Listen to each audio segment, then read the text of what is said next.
Los relés de sobrecorriente son ampliamente usados para protección por todas partes en los sistemas de distribución y en muchos sistemas de subtransmisión. Los relés de sobrecorriente de tiempo son muy útiles para la protección de líneas radiales donde la corriente de falla fluye en una dirección solamente. La característica de tiempo inversa permite que las fallas aguas abajo sean despejadas por dispositivos locales de protección, generalmente fusibles, antes que el relé tenga tiempo para operar. Esto previene al relé de una innecesaria apertura del interruptor e interrumpir todos los usuarios en la línea. Por otra parte, si la protección local falla para operar, entonces el relé de sobrecorriente de tiempo tendría eventualmente tiempo y abrirá el interruptor para despejar la falla. Así, este actúa como respaldo remoto de la protección local aguas abajo. Idealmente, 3 transformadores de corriente y 3 relés de sobrecorriente serán instalados y conectados como este, uno por fase. Un relé adicional, designado 51G, puede ser conectado para medir cualquier corriente residual y también para detectar fallas a tierra. En la calibración del relé de sobrecorriente de tiempo debemos hacer 2 ajustes: el valor pico, que es el punto en el cual el relé comienza a operar, y calibrar la escala de tiempo, la cual define el tiempo de operación para diferentes valores de corriente de falla. La característica de tiempo es a menudo mostrada superpuesta en un diagrama unifilar como este, con el eje vertical representando el tiempo en segundos. Para una falla cercana al interruptor, la magnitud de la corriente de falla será muy grande y consecuentemente el tiempo de retardo es muy corto. Típicamente, el pico del relé de sobrecorriente de fase está ajustado cerca de 1.5 a 2 veces la máxima corriente de carga.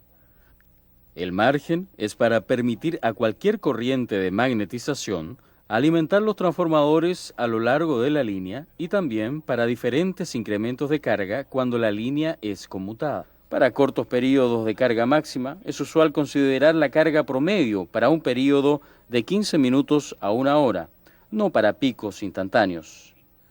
El relé de tierra es generalmente ajustado cerca de la mitad del nivel pico de los relés de fase, con el fin de mantener el incremento tan bajo como sea posible. Con el fin de ajustar la escala de tiempo del relé y seleccionar la pendiente inversa más apropiada, es necesario conocer el valor anticipado de la corriente de falla para una falla cercana al interruptor, así como para una falla en el extremo final de la línea. Adicional a los relés de sobrecorriente, otros dispositivos de protección, tales como reconectadores y fusibles, están instalados generalmente aguas abajo a lo largo de la línea, y estos son dimensionados para la cantidad de corriente fluyendo en ese punto. Vamos a ver esto en un ejemplo. Este transformador está alimentando un alimentador de distribución radial, el cual alimenta varios centros de carga.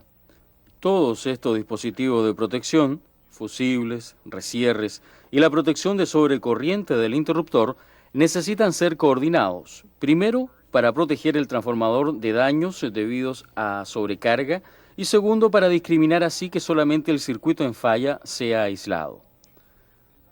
Vamos a dar una mirada a los requerimientos de coordinación para este circuito.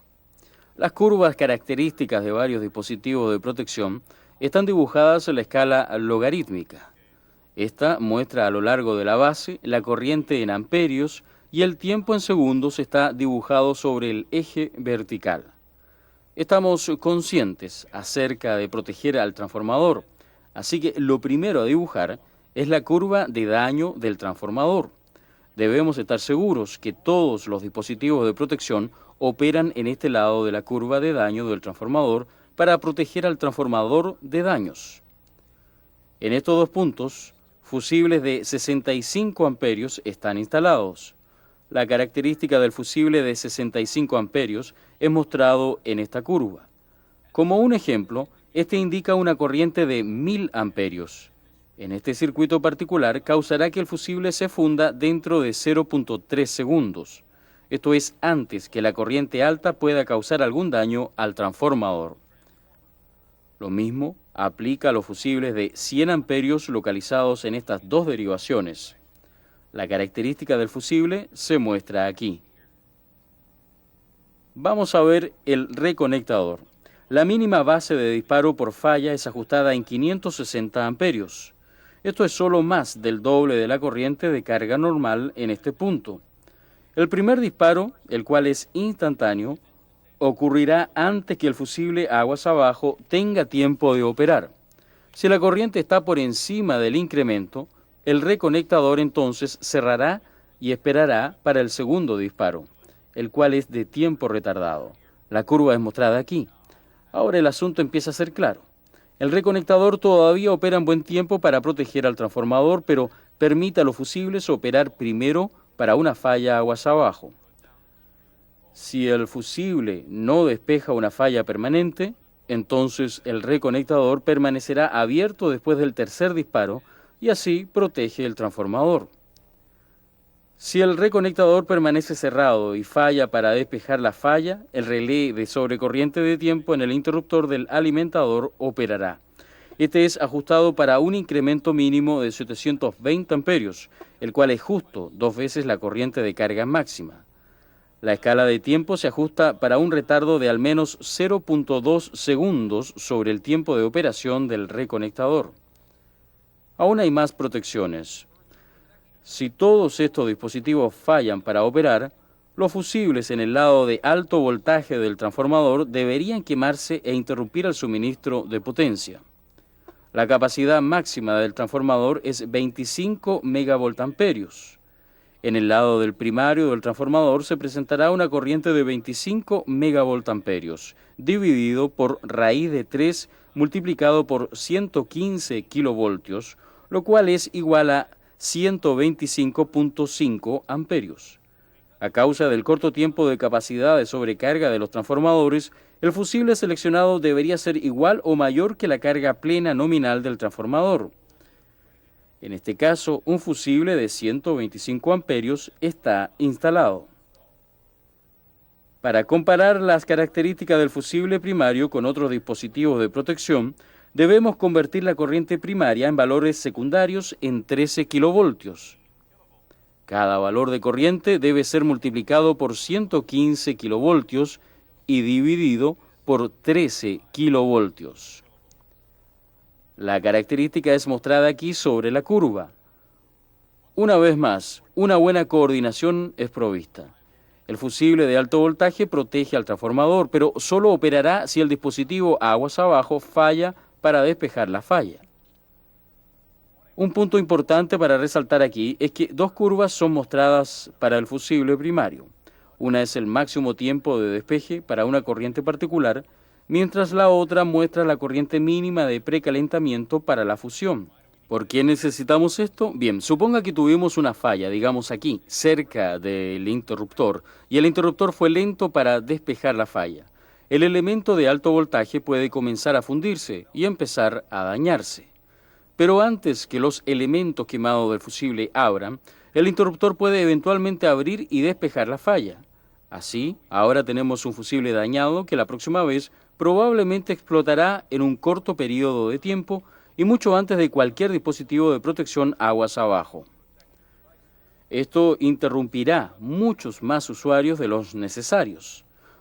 Observando las curvas de coordinación, debemos siempre usar la curva de prefusión.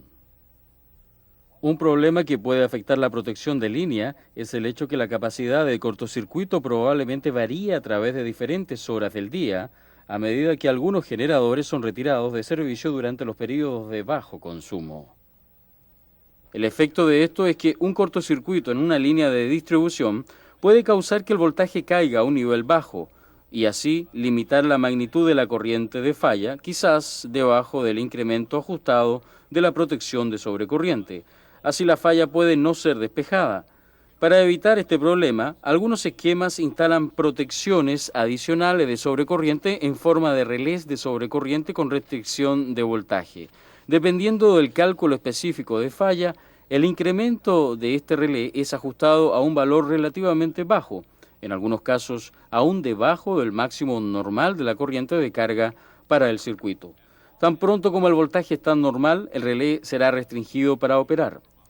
No obstante, si el voltaje cae a un nivel predeterminado, digamos 70%, la restricción es levantada y el elemento de sobrecorriente es liberado para la operación. Otro refinamiento de los relés de sobrecorriente es agregar un elemento direccional. El simple relé de sobrecorriente opera solo con magnitudes de flujo de corriente, sin tener en cuenta la dirección del flujo. Sin embargo, en muchas situaciones, con el fin de poder discriminar, necesitamos prevenir la operación del relé de sobrecorriente cuando el flujo no es en la dirección normal, es decir, sale del circuito en lugar de entrar. Un ejemplo de esto es el flujo de corriente por falla a tierra. Para medir la dirección del flujo de corriente, este debe ser comparado con un voltaje de referencia, a menudo conocido como fuente de polarización. Comúnmente, este voltaje de polarización es obtenido de los transformadores de potencial conectados al barraje o a la línea. Los secundarios de los transformadores de potencial proveen la entrada al elemento direccional del relé de sobrecorriente. En la mayoría de los circuitos en operación, el ángulo de fase entre la corriente y voltaje es menos de 30 grados. Sin embargo, si el flujo de corriente es en la dirección contraria, entonces el ángulo de fase es mayor de 150 grados. En esta situación, el elemento direccional previene al relé de sobrecorriente de la operación aún con gran magnitud de corriente de falla fluyendo. El elemento direccional opera como un contacto permisivo, actuando como una restricción de la operación del relé de sobrecorriente. Cuando el flujo es en la dirección normal, el relé de sobrecorriente tiene permitida la operación. El relé de sobrecorriente con elemento direccional está designado por el dispositivo número 67 según el estándar de la IEEE. Usted verá frecuentemente ejemplos de este tipo de instalación en diagramas esquemáticos de su sistema de distribución. Como hemos mencionado antes, todos estos dispositivos de protección están disponibles como relés electromecánicos o relés estáticos. En el próximo segmento veremos el moderno relé con microprocesador. Por ahora, por favor, apague el video y revise este material en su libro de trabajo.